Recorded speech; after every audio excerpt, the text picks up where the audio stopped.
बोला. मी जरांगे रामप्रसाद, मुलीचा भाऊ. आमचा दिनांक 21 तारखेला लग्न ठरलेलं, टिळा झालेला 14 डिसेंबरला. आणि टिळा झाल्याच्या नंतर आम्ही लग्नाचे कपडे घेण्यासाठी पुण्याला गेलेलो. आमच्या सोबत नवरदेव उपनिरीक्षक पवन निंबाळकर साहेब हे आणि त्यांचा एक मित्र स्कॉर्पिओ गाडीने गेलो. गेल्याच्या नंतर आम्हाला दुकानामध्ये सोडलं गेलं. तिथून ते आम्हाला कपडे घ्यायला आमच्या सोबत नव्हते, त्यांनी दुसरीकडे कपडे घेतले. आणि कपडे घेत असताना त्यांनी फोन केला की तुम्ही तुमची चॉईस करा कपडे, मी तिथं कपडे घेत नाही, मी दुसरीकडे घेतोय. मी विचारलं की असं का बाबा, की ते म्हणले नाही मला इकडे शिवायचे. कपडे घेऊन आलो. घेऊन आल्याच्या नंतर तेसगावमध्ये त्यांनी आम्हाला सोडलं. त्यांनी दुसरी गाडी बोलवून घेतली. बोलवून घेतल्याच्या नंतर आम्हाला दोन आमचे त्यांच्यासोबत व्यक्ती होते, ते दोन बसवले आमच्या गाडीत. ते म्हणले हे आमची माझे जोडीदार सोडतील तुम्हाला. मग ते त्या दुसऱ्या मार्गाने निघून गेले. असं केल्याच्या नंतर हा प्रकार झाला आदल्या दिवशी. दुसऱ्या दिवशी नंतर त्यांचा फोन आला मला, की फोन आला तुम्ही चकलांब्याला या, आमच्या घरी या. घरी आलं, आम्हाला वाटलं काहीतरी बोलायचं असेल पुढचं नियोजन वगैरे. गेल्याच्या नंतर त्यांनी आम्हाला असं सांगितलं की मला तुमच्या मुलीसोबत लग्न करायचं नाही. हे ऐकल्याच्या नंतर आमच्या पायाखालची जमीन घसरली. ते झाल्याच्या नंतर आम्ही का नाही करायचं, की ते म्हणले ही मुलगी मला शोभत नाही, ग्रामीण भागातली, असे काहीतरी वेगवेगळे आरोप केले, उत्तर दिले त्यांनी. मग हे केल्याच्या नंतर आम्ही तिथं बोलल्याच्या नंतर की ते म्हणले ठीक आहे, तुम्ही ऐकत नाहीत ना, की त्यांनी आम्हाला त्यांच्या जी वर्दी होती पोलीस डिपार्टमेंट, त्याला एक अडकवलेली गन, त्याचा धाक दाखवला आम्हाला, की तुम्ही कसं काय नाही करत का, आम्ही पोलीस डिपार्टमेंट माझं कुणी वाकडं करू शकत नाही, अशी मला सवय लागलेली, हे मी असं किती का करत आलोय. असंच पोखरीचं प्रकरण एक झालेलं त्याच्या अगोदर. आणि हे करत असताना आमची त्यात बदनामी झाली. आम्ही गावाकडे आलो, मध्येचे लोक कोण प्रयत्न केला, परंतु आम्हाला त्यात काही इनपुट भेटलं नाही. मग हे करत असताना आमच्या चुलत्यांनी जो 1-1 रुपया गोळा केलेला, तो पूर्ण त्या लग्नासाठी लावला होता, तो पूर्ण आज आमचं कुटुंब उद्ध्वस्त झालेलं आहे, आमचं याच्यावर आलेलं आहे. आणि ह्या बाबतीत आम्हाला न्याय मिळावा. आणि पोलीस प्रशासनाला एवढीच आमची मागणी आहे की याच्यावर लवकरात लवकर काहीतरी याच्यावर कारवाई करावी, त्यांना निलंबित करावं. कारण ते जर सिस्टीममध्ये असेल ते काही ना काहीतरी करतात ते. आणि आम्हाला वारंवार धमकी देतात की मी पोलीस डिपार्टमेंट मध्ये आहे, माझं कुणीच काही करू शकत नाही. माझं नाव रामप्रसाद जरांगे, मुलीचा भाऊ. माझं नाव शारदा जरांगे. मी यांची मुलीची शेजारी आहे. त्या लिंबळकर, PSI लिंबळकर यांची आई वडील इथं सकाळी 10ला आले होते. 10 वाजल्यापासून 4 वाजता बसत होते. मुलगी द्या म्हणत होते.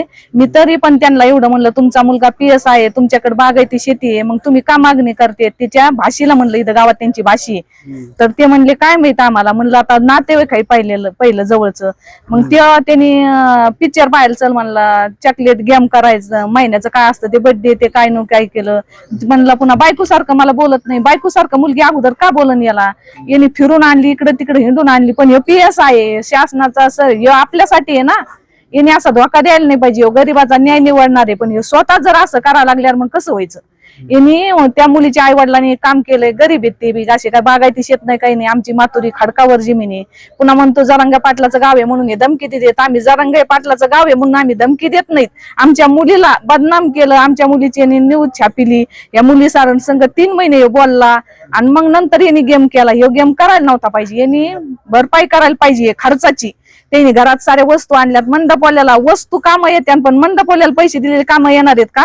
स्वयंपाकवाल्याला पैसे दिलेले, घोड्यावाल्याला, त्यांनी त्यांची तारीख व्हायला गेली. ते पण गरीबच असते दाद्यावली.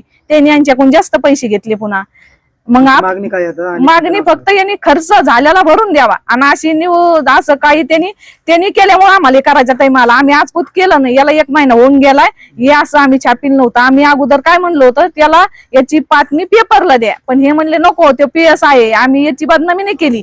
पण हे जर आमची बदनामी करायला लागल्या, मग आता आम्ही त्याच्यामुळे न्यूजला दिला. आम्हाला द्यायचं पण नव्हतं. माझं नाव शारदा जरांगे.